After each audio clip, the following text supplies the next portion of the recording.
Hello everyone. So today in this lecture we will see what is the basic difference between the power of president under Article 72 and what is the difference between power of governor under Article 161. So दोनों की pardoning powers में क्या difference है इस lecture में we will cover that. जैसे ही हमने last lecture में बात की थी कि अगर कोई कन्विक्ट है उसको सुप्रीम कोर्ट से सज़ा हो गई, डेथ पेनल्टी अवॉर्ड कर दी गई है या लाइफ इम्प्रिजनमेंट दे दी गई है, तो पूरी इंडिया में से जितने भी कन्विक्ट है जिनको मान लो किसी हाई कोर्ट से सज़ा हो गई, किसी को सुप्रीम कोर्ट से सज़ा हो गई, तो क्या कोई भी कन्विक्ट जो है प्रेसिडेंट के पास पहुंच जाएगा या गवर्नर के पास चला जाएगा? उस चीज़ को आज हम समझेंगे।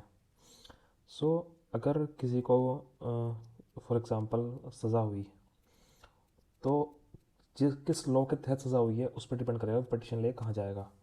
फॉर एग्ज़ाम्पल मान लो किसी को सज़ा हुई है अंडर यूनियन लॉ। अगर यूनियन लॉ के तहत सज़ा हुई है then he will go to the president. अगर किसी को हुई है स्टेट लॉ के तहत then he can move to the governor. Okay, so the president has the pardoning power with respect to offences against the laws to which executive power of union extends। जो मैंने आपको अभी सरल भाषा में बताया उसी को आप पॉइंट्स के फॉर्म में लिख लीजिए अपने नोट्स में। The president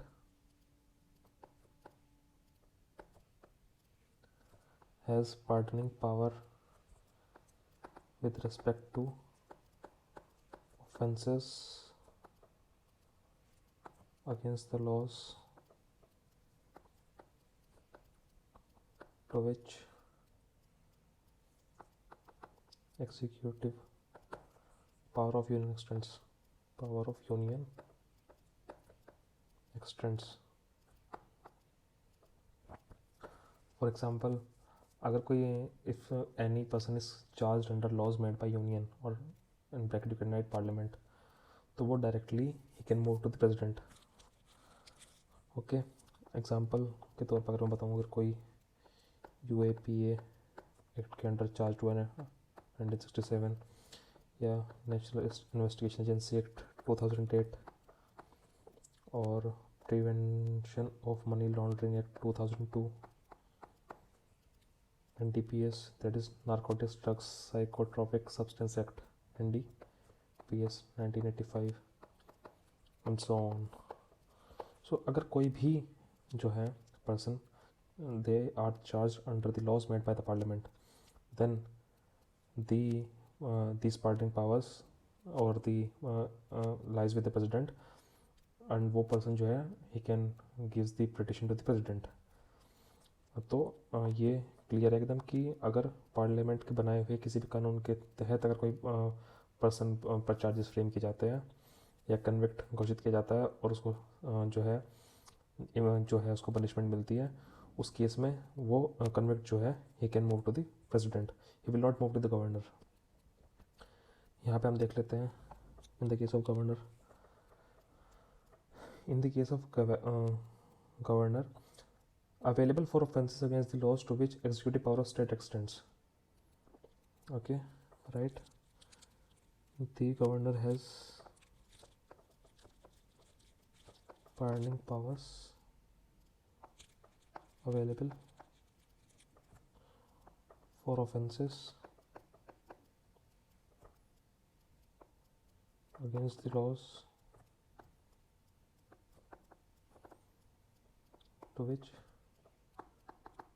executive powers of state extends।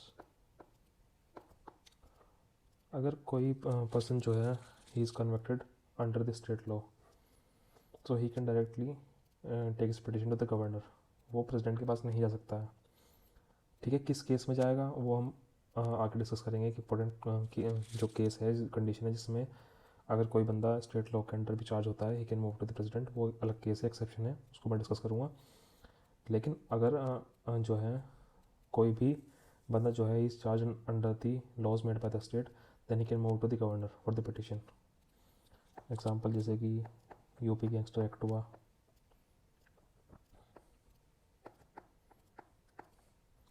या UP COCA that is UP control of organised crimes act etcetera. तो अगर अन्य इन स्टेट लॉ के अंडर कोई बंदा कन्विक्ट होता है then can move to the governor. Okay, moving ahead. So the second difference is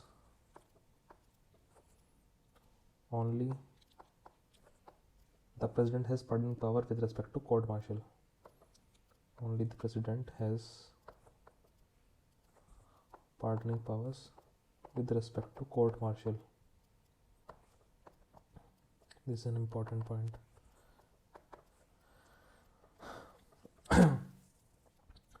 जो हमारी आर्म सर्विसेज है, फॉर एग्जांपल जो है आर्मी है, नेवी है, एयरफोर्स है, then we have air force. So the member of military, air force and navy are governed by their respective laws.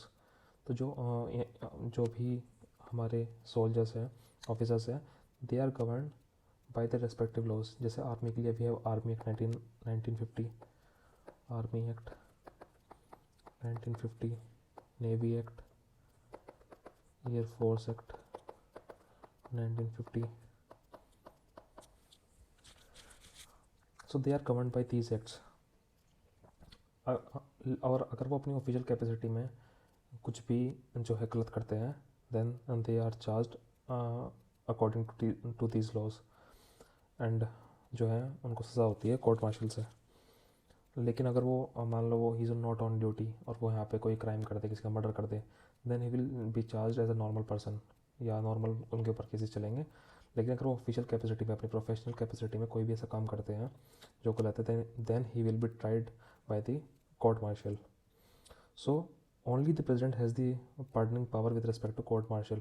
Court martial से अगर कुछ भी सज़ा होती है then that particular officer or soldier can move to the president for the petition. Okay, governor don't have any power in this case. Okay, governor don't have any power in this case. Then the third difference, the president is the only authority to pardon the death sentence even under state law. जिस exception के बारे में बात कर रहा था मैं वो ये है, मैं पहले लिख देता हूँ. The president is the only authority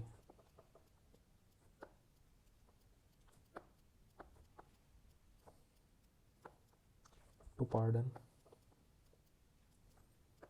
the death sentence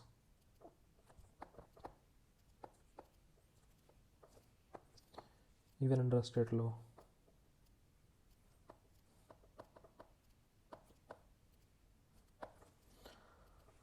मान लो कोई एक बंदा है ए और ये he was charge under the state law, state के बनाए हुए किसी भी कानून के अंडर ही वॉज चार्ज, तो उसमें इसको डेथ पेनल्टी मिल गई, ठीक है, डेथ सेंटेंस दे दिया गया इसको. तो in this case he can move to the president. ठीक है, जैसे कि मैंने बताया था कि एक्सेप्शन है, वो यही एक्सेप्शन है. ठीक है, so that he can move to the president. Otherwise दोनों अलग अलग फंक्शन करेंगे इंडिपेंडेंटली. प्रेसिडेंट अलग करेंगे, गवर्नर अलग करेंगे. President will see the person which are charge under the union law and governor will look after the people who are charge under the state law. But अगर कोई एक convict जो है जिसको डेथ सेंटेंस दिया गया है, भले ही वो स्टेट लॉ के अंडर दिया गया हो, वो कन्विक्ट जो है he can move for the with the mercy petition to the president of India. ठीक है, ये क्लियर कर लेना एकदम. So this is exception to the point number 1. What was the point number 1? Point number 1 say the president has pardoning power with respect to offences against the laws to which executive powers of union extends. अगर जो है parliament के बनाए हुए जो कानून हैं उन्हीं के अंडर कोई चार्ज होता है और कन्विक्ट होता है, तभी वो बंदा जो है प्रेसिडेंट के पास आ सकता है. लेकिन ये एक्सेप्शन है पॉइंट नंबर 1 के लिए कि अगर डेथ सेंटेंस दे दी गई है स्टेट लॉ के अंडर भी, then he can move to the president of India. Okay, उसके पास दोनों ऑप्शन होंगे, he can go to the governor also but also to the president to file mercy petition, both acting independently. ऐसा भी नहीं है कि अगर डेथ सेंटेंस दे दी गई है तो he can only go to the president, he can also go to the governor. ये चीज़ क्लियर कर लेना एकदम. Okay, so point number 3 for the governor, He cannot pardon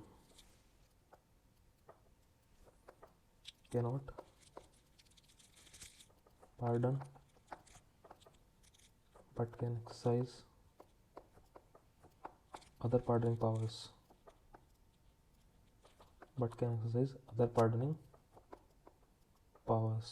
For example,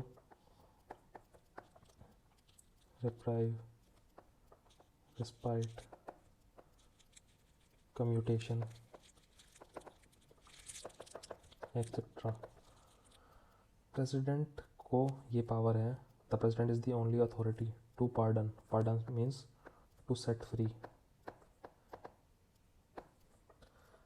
the death sentence. मान लो किसी को डेथ सेंटेंस मिला तो प्रेसिडेंट कैन सेट उस इंसान को बिल्कुल चार्जेस से मुक्त करके he can set free that particular person. वो एक आम आदमी की तरह ज़िंदगी जी सकता है. लेकिन governor does not have this power to pardon the person who has given the death penalty. इस केस में क्या कर सकता है governor can not pardon, he can not pardon the person but can exercise other pardoning power. लेकिन वो अपनी जो अन्य पार्डनिंग पावर्स है उनका इस्तेमाल कर सकते हैं इस केस में. This is one of the important difference between the powers of president and governor in the case of pardoning powers. So write it down here. Therefore, if a state law prescribes a death sentence,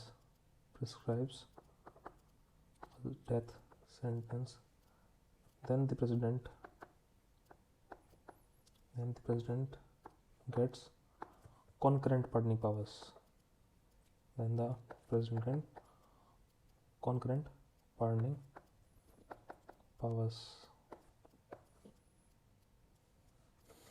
जैसे मैंने ऊपर discuss किया कि अभी अगर कोई बंदा जो है स्टेट लॉ के तहत उसको डेथ सेंटेंस दे दिया जाता है तो उस केस में he can also go to the governor and the president. दोनों के पास जा सकता है वो. यहाँ पर इस केस में जो है कन्विक्ट है, he can go to both the person that is governor and president. So सिर्फ इस केस में, इस स्टेट लॉ के इस केस में जो है डेथ पेनल्टी वाले केस में president also has concurrent pardoning powers. Okay, so these are the major differences between the powers of president and governor in the case of pardoning powers. Okay, so अब हम देख लेते हैं judicial review.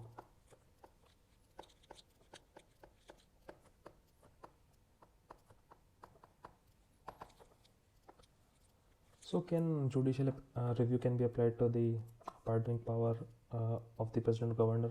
मान लो pardoning power का इस्तेमाल करके president governor ने कोई आदेश दे दिया, कोई ऑर्डर दे दिया. Can JR be applied to it, वो हम देख लेते हैं. एक केस हुआ था supreme court in Sudhakar versus state of Andhra 2006 case. उसमें एक रूलिंग दी थी that limited JR is applicable on the following grounds. कुछ ग्राउंड्स बताए थे, उसमें बताया था कि लिमिटेड JR इज़ एप्लीकेबल. मैं लिख देता हूँ एक बार. Supreme court in Sudhakar versus State of Andhra 2006 has ruled that limited JR is applicable on the following grounds.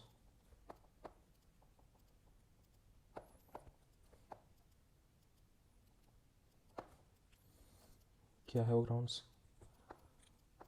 2 point दिए थे. If order is passed without application of mind, if order is passed without application of mind, अगर governor and president ने कोई order pass कर दिया without the application of mind, then judicial review जो है with the help of judicial review supreme court can struck down that order. आपको उस चीज़ में नहीं घुसना कि कैसे उस फैक्ट्स को चेक करेंगे कि ये कि प्रेसिडेंट ने एप्लीकेशन ऑफ माइंड यूज़ किया नहीं की. बस जो है सुप्रीम कोर्ट की जो इसमें आदेश आया था उसके पॉइंट से वो आप अपने ध्यान में रखिए. Point number 2, if order is arbitrary, अगर जो है if order is arbitrary, arbitrary का मतलब क्या होता है, इलॉजिकल, अगर जो है ऑर्डर इलॉजिकल है, और इफ द ऑर्डर इज मैलिफाइड, मैलिफाइड का मतलब क्या होता है, wrong intention, if the order is malified, or if the order is based on facts in bracket right only irrelevant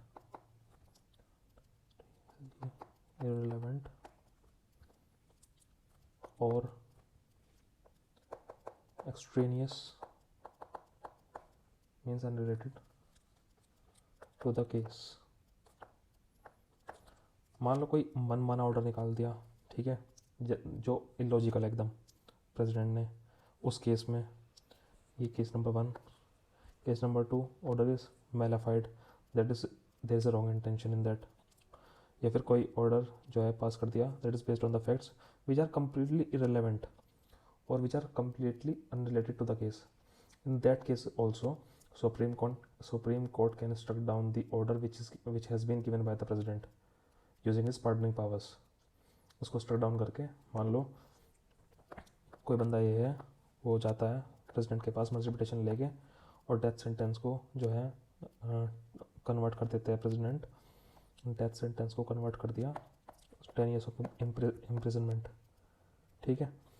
तो अगर इनमें से किसी भी ग्राउंड पे जुडिशल रिव्यू अप्लाई करके जो है सुप्रीम कोर्ट ने यूजिंग जुडिशल रिव्यू, ये इनमें से कोई सा भी अगर कंडीशन जो है उनको लगती है कि ऐसा हुआ है, फॉर एग्जांपल कंडीशन नंबर 1 या कंडीशन नंबर 2 कुछ भी आर्बिट्ररी ऑर्डर पास कर दिया, मैलिफाइड ऑर्डर पास कर दिया, या इरेलीवेंट या एक्सट्रेनियस फैक्ट्स को यूज़ करके ऑर्डर को पास कर दिया, उस केस में सुप्रीम कोर्ट दोबारा से इसको इस ऑर्डर को जो है स्ट्रक डाउन करके दोबारा से जो सेम जो डेथ पेनल्टी दी थी उसी को कंटिन्यू करेंगे, और जो कन्विक्ट है उसको डेथ पेनल्टी मिलेगी, ठीक है।